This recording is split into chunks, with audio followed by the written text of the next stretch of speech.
Gulliver's Travels into Several Remote Nations of the World. By Jonathan Swift. Part 4. A Voyage to the Country of the Houyhnhnms. Chapter 8.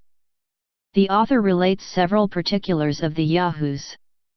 The great virtues of the Houyhnhnms. The education and exercise of their youth. Their general assembly.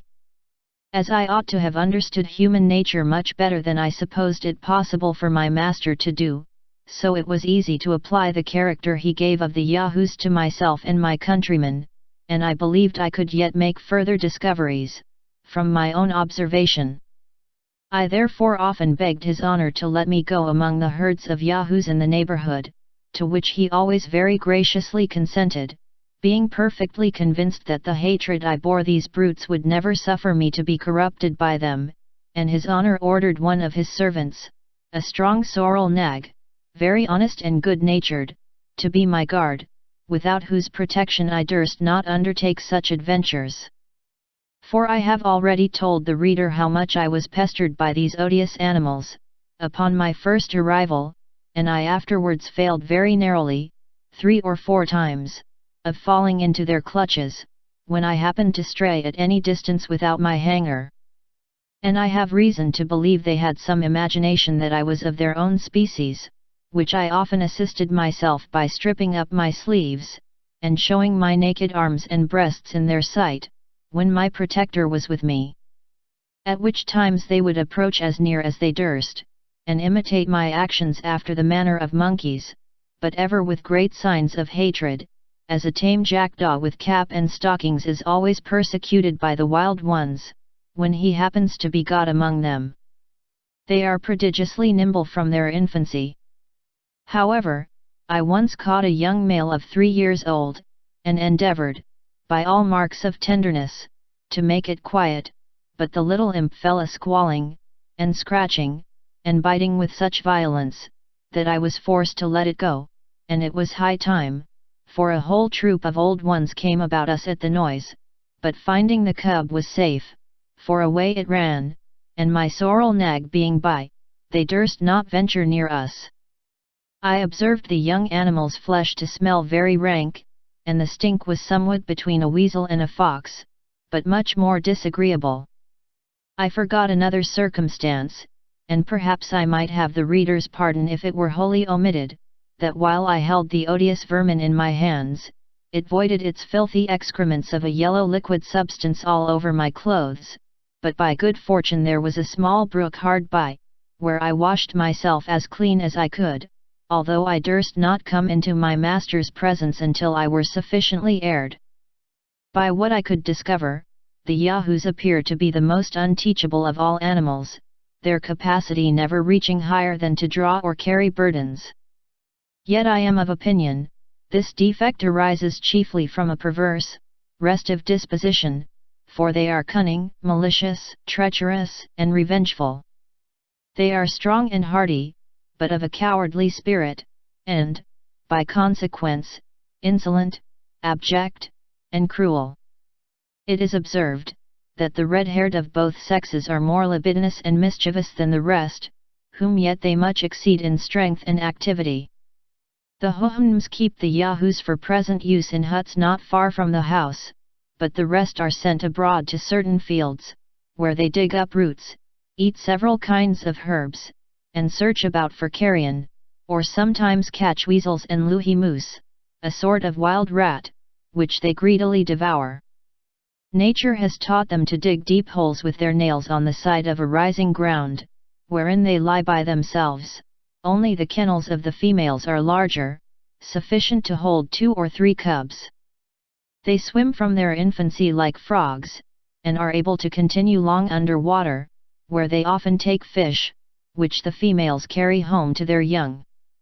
And, upon this occasion, I hope the reader will pardon my relating an odd adventure. Being one day abroad with my protector the sorrel nag, and the weather exceeding hot, I entreated him to let me bathe in a river that was near. He consented, and I immediately stripped myself stark naked, and went down softly into the stream.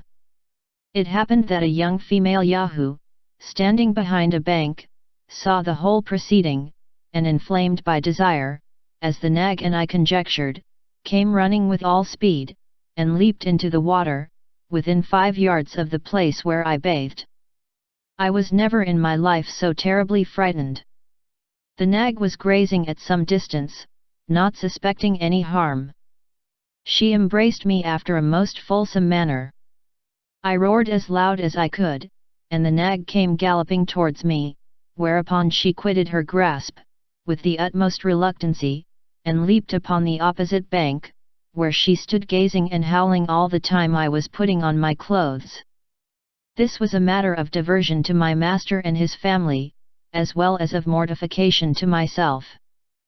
For now I could no longer deny that I was a real Yahoo in every limb and feature, since the females had a natural propensity to me, as one of their own species. Neither was the hair of this brute of a red color, which might have been some excuse for an appetite a little irregular, but black as a sloe, and her countenance did not make an appearance altogether so hideous as the rest of her kind, for I think she could not be above 11 years old. Having lived 3 years in this country, the reader, I suppose, will expect that I should, like other travellers, give him some account of the manners and customs of its inhabitants, which it was indeed my principal study to learn. As these noble Hohums are endowed by nature with a general disposition to all virtues, and have no conceptions or ideas of what is evil in a rational creature, so their grand maxim is, to cultivate reason, and to be wholly governed by it. Neither is reason among them a point problematical, as with us, where men can argue with plausibility on both sides of the question, but strikes you with immediate conviction, as it must needs do, where it is not mingled, obscured, or discolored, by passion and interest. I remember it was with extreme difficulty that I could bring my master to understand the meaning of the word opinion, or how a point could be disputable, because reason taught us to affirm or deny only where we are certain, and beyond our knowledge we cannot do either. So that controversies, wranglings, disputes, and positiveness, in false or dubious propositions, are evils unknown among the Hohums. In the like manner, when I used to explain to him our several systems of natural philosophy, he would laugh, that a creature pretending to reason, should value itself upon the knowledge of other people's conjectures, and in things where that knowledge, if it were certain, could be of no use. Wherein he agreed entirely with the sentiments of Socrates, as Plato delivers them, which I mention as the highest honor I can do that prince of philosophers. I have often since reflected, what destruction such doctrine would make in the libraries of Europe, and how many paths of fame would be then shut up in the learned world.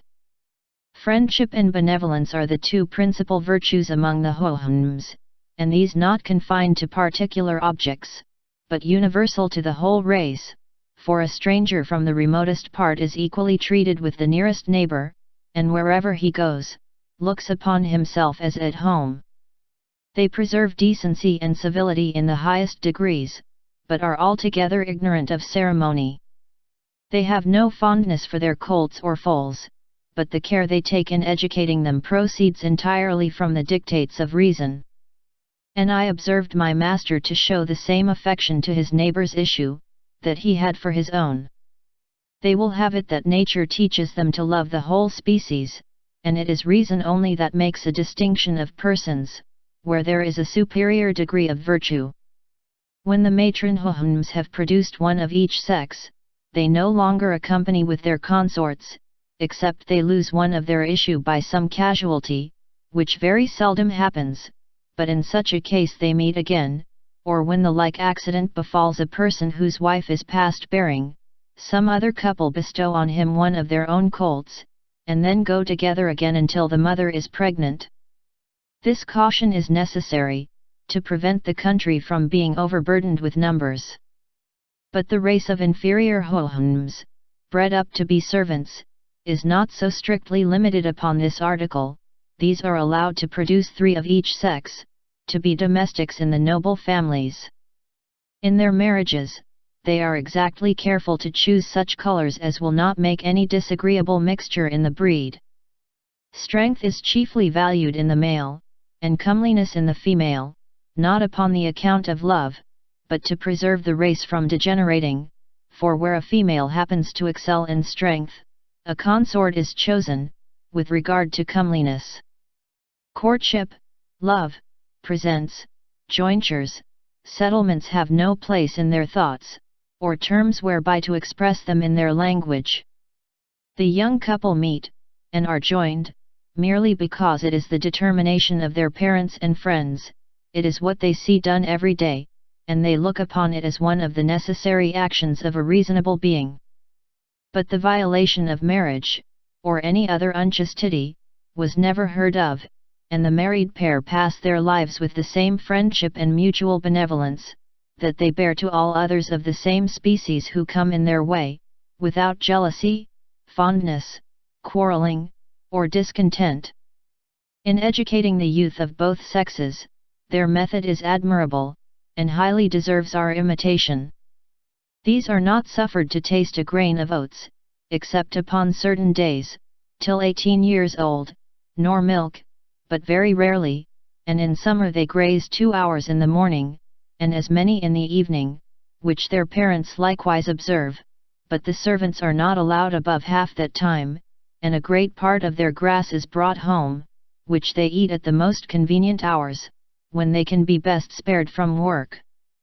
Temperance, industry, exercise, and cleanliness, are the lessons equally enjoined to the young ones of both sexes, and my master thought it monstrous in us, to give the females a different kind of education from the males, except in some articles of domestic management, whereby, as he truly observed, 1/2 of our natives were good for nothing but bringing children into the world, and to trust the care of our children to such useless animals, he said, was yet a greater instance of brutality. But the Hohums train up their youth to strength, speed, and hardiness, by exercising them in running races up and down steep hills, and over hard stony grounds, and when they are all in a sweat, they are ordered to leap over head and ears into a pond or river. 4 times a year the youth of a certain district meet to show their proficiency in running and leaping, and other feats of strength and agility, where the victor is rewarded with a song in his or her praise. On this festival, the servants drive a herd of yahoos into the field, laden with hay and oats and milk, for a repast to the Hohums, after which, these brutes are immediately driven back again, for fear of being noisome to the assembly. Every 4th year, at the vernal equinox, there is a representative council of the whole nation, which meets in a plain about 20 miles from our house, and continues about 5 or 6 days. Here they inquire into the state and condition of the several districts, whether they abound or be deficient in hay or oats, or cows, or yahoos, and wherever there is any want, which is but seldom, it is immediately supplied by unanimous consent and contribution. Here likewise the regulation of children is settled, as for instance, if a Hohum has 2 males, he changes one of them with another that has 2 females, and when a child has been lost by any casualty, where the mother is past breeding, it is determined what family in the district shall breed another to supply the loss.